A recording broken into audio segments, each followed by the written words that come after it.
À partir du moment où quelqu'un a comme ça une intention en lui qui est plus grande que lui, et pour la méditation, on ne peut pas méditer correctement si on n'a pas une intention plus grande que soi, dans laquelle on inclut ce vers quoi on va en soi, c'est-à-dire sa propre essence, et dans laquelle on inclut aussi les autres et l'humanité, et peut-être au-delà encore.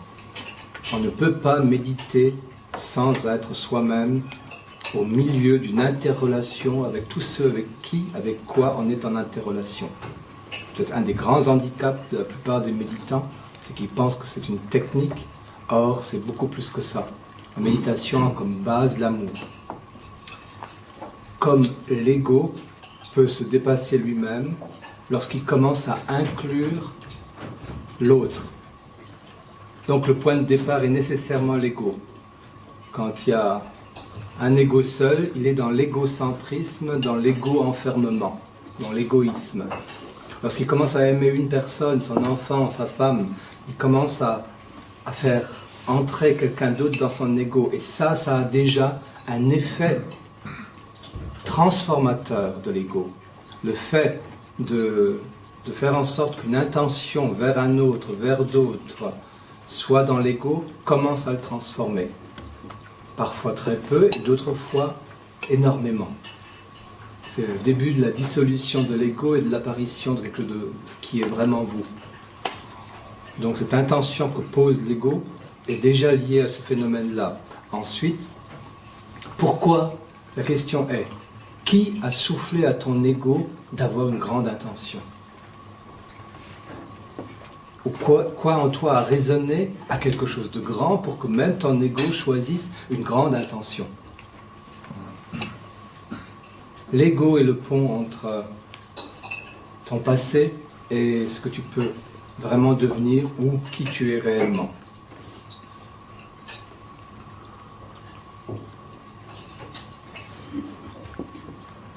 C'était l'éloge, Maya, comme titre, l'éloge de l'ego. Mais ma crainte, c'est que l'ego récupère quand même cette idée noble, au bout de 5 ou 7 fois. Pendant longtemps, il va le récupérer, c'est sûr. Mais comme cette inclusion des autres le transforme petit à petit, il continuera à essayer de récupérer tout et tout le monde. Mais le fait qu'il ouvre sur d'autres ou autre chose de plus grand le transforme. Si vous voulez, le raisonnement théorique qui consisterait à dire ce que j'amasse, simplement ce que je prends pour mon ego, fait grandir mon ego, est faux. Tout dépend de la qualité de ce que tu prends. Comment tu prends.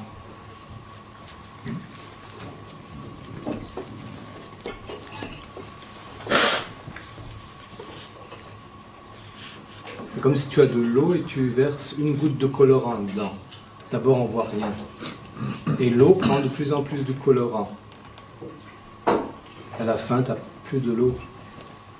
Ce qui prédomine, c'est le colorant.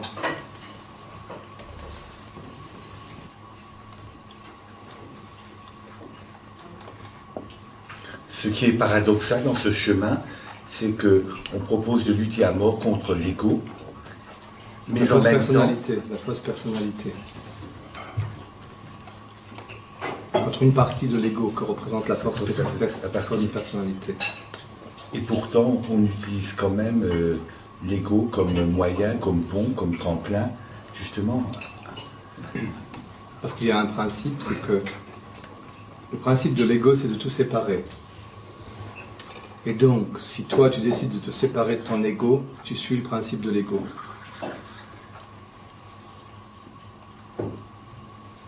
Donc, il faut que tu appliques à l'ego même un autre principe.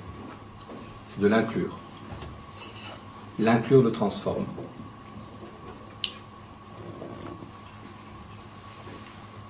Il n'y a pas de paradoxe, hein, il y a simplement un raisonnement juste.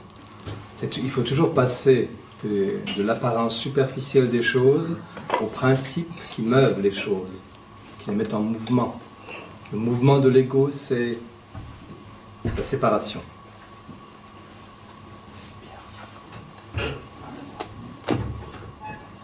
Et dans le christianisme, tu aimeras même ton adversaire, même ton ennemi. C'est ça ce que ça veut dire. Tu inclus même celui-là. Et si tu as décidé un jour que l'ego était ton ennemi, inclus-le. N'oublie pas que c'est un ennemi. Oui, sinon il te jouera des tours. Mais inclus-le. Accepte-le. Aime-le.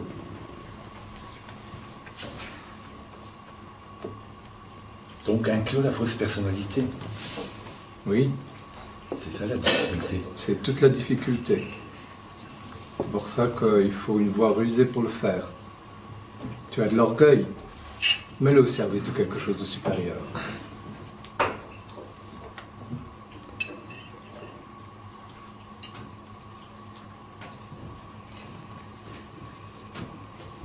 Même tout ce que nous appelons les traits négatifs du caractère ont une face négative et une autre face qui est positive.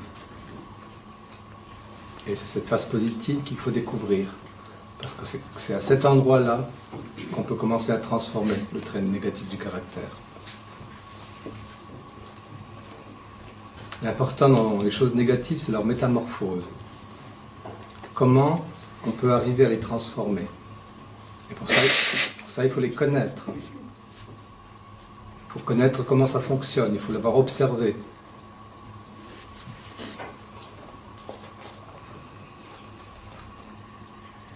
Tu as tendance à rêver, fais un grand rêve.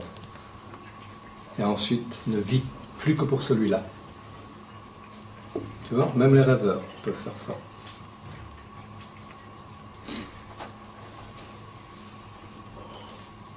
Mais personne ne peut se passer du travail lui-même. De faire un pas après l'autre vers le but, ou vers le rêve, ou vers son aspiration la plus élevée.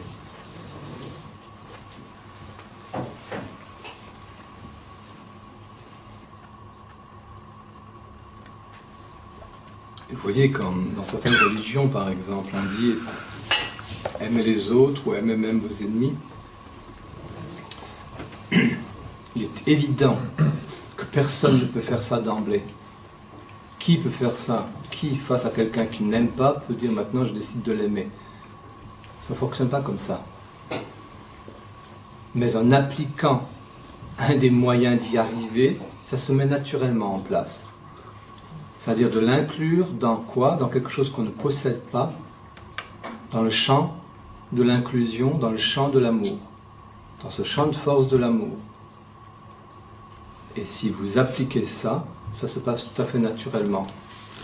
Et l'amour est un processus, il se met en place naturellement. Pas parce que vous le décidez, mais parce que vous appliquez correctement la manière qui y conduit. Sinon, vous pouvez vous dire pendant 1000 ans, celui-là ou celle-là, je décide de l'aimer, alors que je ne l'aime pas.